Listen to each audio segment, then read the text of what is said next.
আলাইকুম।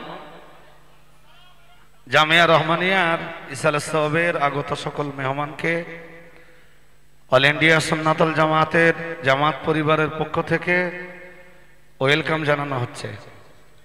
আপনাদেরকে বিশেষভাবে একটা কথা বলবো, একটু যত্ন সহ আশা করছি আমার কথাটাকে আপনারা রিসিভ করবেন, অ্যাকসেপ্ট করবেন। সেটা হলো মাঝখানে কোনো গ্যাপ রাখবেন না,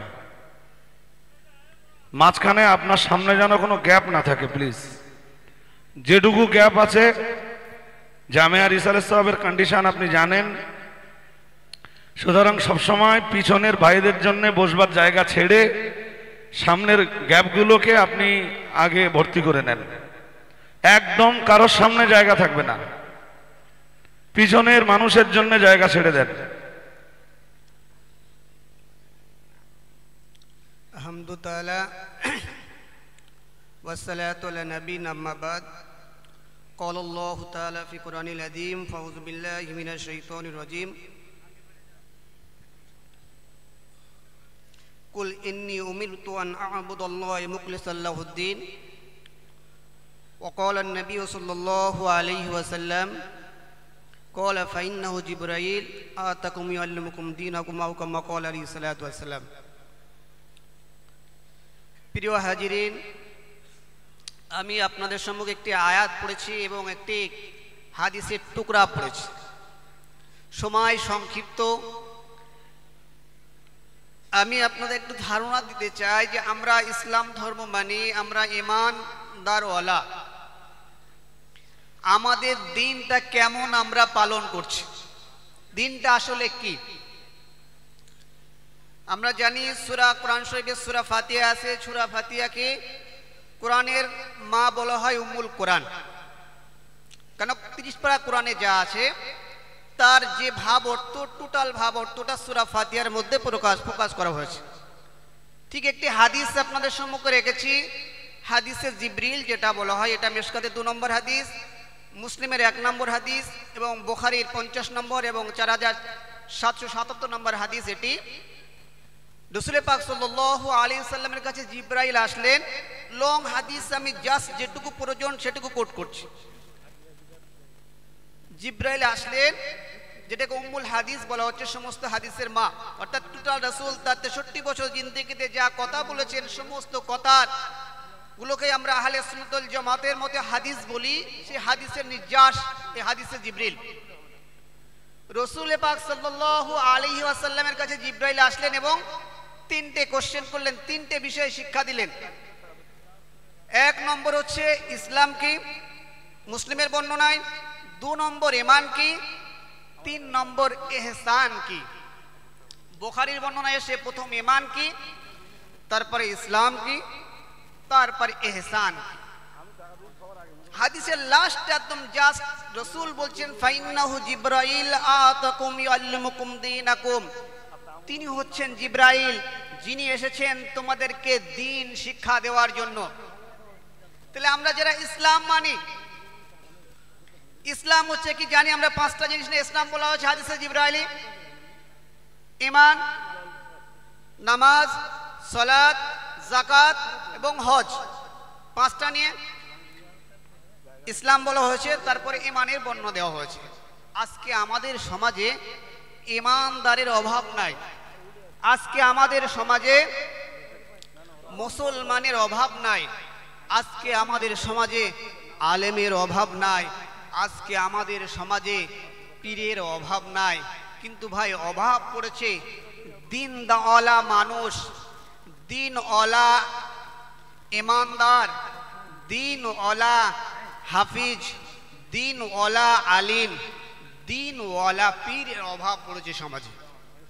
কি 3টে নিয়ে দিন বলা হচ্ছে ফাইন্নাহু, যে জিবরিল আসলেন তোমাদেরকে দিন শিক্ষা দিলে। 1 নম্বর হচ্ছে ঈমান, 2 নম্বর ইসলাম, 3 নম্বর হচ্ছে ইহসান।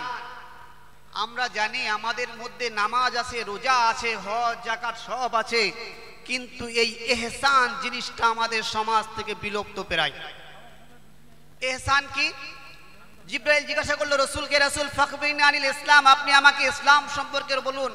রাসূল বললেন আনতা আবুদুল্লাহ কান্নাকা তারাহু যে তুমি এমন ভাবে ইবাদত করো যেমন তুমি আল্লাহ পাক রব্বুল আলামিনকে দেখছো।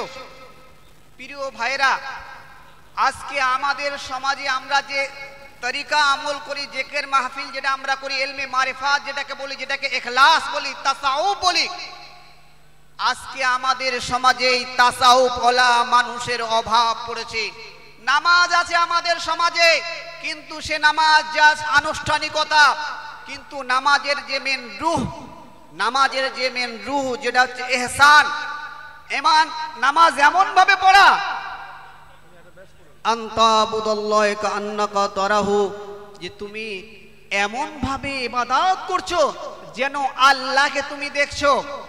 প্রিয় ভাই, আমরা নামাজ পড়ি, আমাদের নামাজ কোথায়? কারো ধান খেতে ধান কাটতে যায়, কারোর জমিনের চাষ করতে যায়, কারোর ব্যবসার হিসাব করতে যায়। আল্লামা আল্লামা রুহুল আমিন রাহমাতুল্লাহ আলাইহি তার কিতাবের মধ্যে লিখেছেন তরিকাত দর্পণের মধ্যে, যে আল্লাহ পাক রব্বুল আলামিন বান্দার নামাজ ততটাই কবুল করেন তার নামাজের মধ্যে বান্দা যতটুকু না আল্লাহর স্মরণ রাখে। প্রিয় ভাই, আমার মূল বলার বিষয় হচ্ছে এটাই, যে আমরা ইসলাম মানছি, ঈমান মানছি, কিন্তু আমাদের মধ্যে ইহসান এই জিনিসটার বড্ড অভাব দেখা দিয়েছে। তাই আজকে সমাজের এই বিহাল দশা। আজকে মানুষ ঈমানদার আছে, ইসলাম ওয়ালা আছে, আলেম আছে, কিন্তু আলেমের মধ্যে ইলম আছে, ইলমটা ইহসানের সহিত নেই, ইলমটা ইহসানের সহিত নেই। এই জন্য আজকে সমাজে এই বিহাল অবস্থা। আমরা জানি গোটা পশ্চিম বাংলা জুড়ে অনেক সংগঠন আছে ভাই। আমি একটা মাদ্রাসায় শিক্ষকতা করি, আল্লাহর রহমতে যথেষ্ট কি সরকারি শিক্ষকতা করি, যথেষ্ট রিজিকের অভাব হয় না, তারপরে এই সংগঠনটার সঙ্গে কেন জুড়ে আছে? সুন্নতাল সমাজ সুন্নতাল জামাত সংগঠনটাকে কেন বেছে নিয়েছি? যেটুকুনি সময় পায় আমার কর্মস্থানে সময় দেওয়ার পরে আমার মনে হয়েছে বাংলার জমিনে যদি ইসলাম প্রচারের কোনো যোগ্য একটা সংগঠন থাকে, যেখানে কি দেওয়া হয়, ঈমানের শিক্ষা দেওয়া হয়, ইসলামের শিক্ষা দেওয়া হয়, সঙ্গে সঙ্গে তরিকাত মারিফাতের শিক্ষা দেওয়া হয়, এমন একটা শিক্ষা প্রতিষ্ঠান বাংলার জমিনে বিকল্প জামিয়া ছাড়া আমি আর একটাও দেখতে পাই না। আছে কি আর একটাও বলতে পারেন? আপনারা নিশ্চয়ই জানেন জামিয়াতে সপ্তাহে একদিন যেখানে মাহফিল করা হয়, ইলমে তাসাউফ মারিফাত শিক্ষা দেওয়া হয়। একটা মানুষ যত বড়ই আলেম হোক না কেন, আলেম হবার পরে তার মধ্যে যদি ইহসান ইলমে মারিফাত না থাকে, সে স্বয়ং সম্পূর্ণ দিনদার হতে পারে না হাদিসে জিবরিল অনুযায়ী। তাই আমরা জানি জগৎ বিখ্যাত ইমাম গাজ্জালী রাহমাতুল্লাহ আলাইহি, যাকে হুজ্জাতুল ইসলাম বলা হয় হুজ্জাতুল ইসলাম ইমাম গাজ্জালী রাহমাতুল্লাহ আলাইহি, তার মতো আলেম পঞ্চম শতাব্দীর মুজাদ্দিদ তাকে বলা হয়, তার মতো আলেম আর পৃথিবীর জমিনে জন্মগ্রহণ করেনি। এই ইমাম হুজ্জাতুল ইসলাম ইমাম গাজ্জালী রাহমাতুল্লাহ আলাইহি তিনি বলছেন, আমি ইলম অর্জন করার পরে আমি যখন নামাজে দাঁড়াতাম, আমার সামনে আমি অন্ধকার দেখতাম। যে জ্ঞান আমাকে আলো দেখাতে পারে না, নামাজে অন্ধকার দেখায়। তারপর আমি কি করলাম? পীরের হাতে বায়াত হলাম, ইলমে তাসাউফ অর্জন করলাম। আমার নামাজে দাঁড়িয়ে কি আমি আল্লাহর নূর পর্যন্ত দেখতে লাগলাম। ভাই, এখানে শেষ করছি, আমার সময় সংক্ষেপ। আখিরি দাওয়ানা আলহামদুলিল্লাহি রাব্বিল আলামিন। অসংখ্য ধন্যবাদ ভাই মাওলানা জামিরুল হুদা সাহেবকে। এখনই আমাদের মাঝে বক্তব্য রাখবেন জামিয়া রহমানিয়ার প্রাক্তন ছাত্র, মাগরিবে বাঙ্গাল আঞ্জুমানে ওয়াইজিনের সদস্য ভাই মাওলানা মুফতি নুরুদ্দিন রহমানী সাহেব।